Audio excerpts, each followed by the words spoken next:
is the word. It's the same word. Continue. Abide ye in my love. He's talking about the same thing. Okay?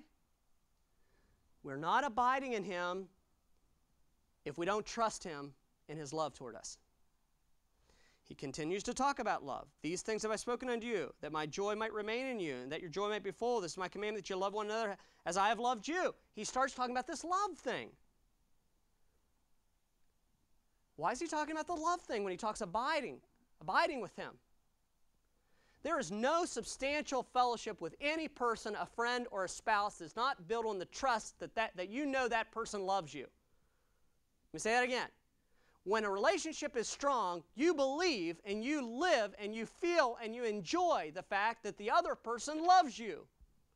And yet so many Christians do not walk closely with the Lord because they walk with half mistrust that somehow the Lord does not think happy thoughts towards them. Jesus said, if you're going to abide in me and have this close give and take relationship on a daily basis, you're going to have to trust that I love you.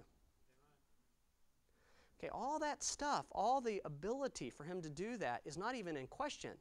We have, in this church, of all churches, we have most carefully established from the book of Romans that our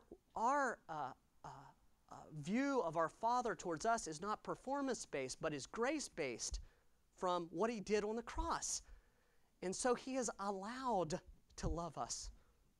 So there's nothing that inhibits him. So that all the things that would have inhibited him have been under the blood, is under the blood at the cross. And he says, if you're going to abide in me and draw real near to me, you're going to have to trust from my word that I love you.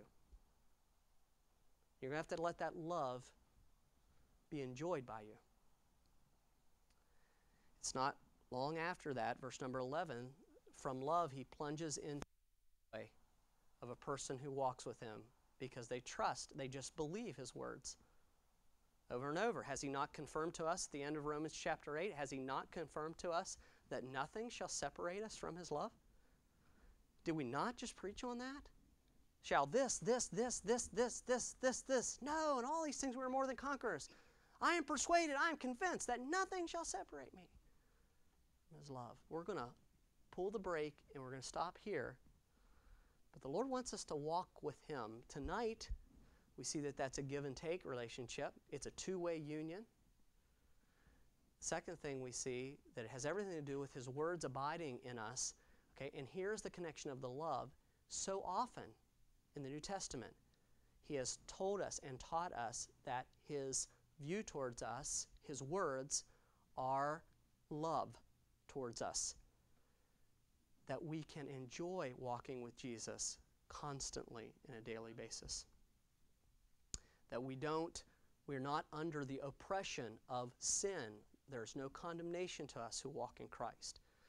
Next week we'll talk about how that thing is a cloud issue of a relationship. You know, there's things sometimes that Amy and I, sometimes we get a little tiffed with each other.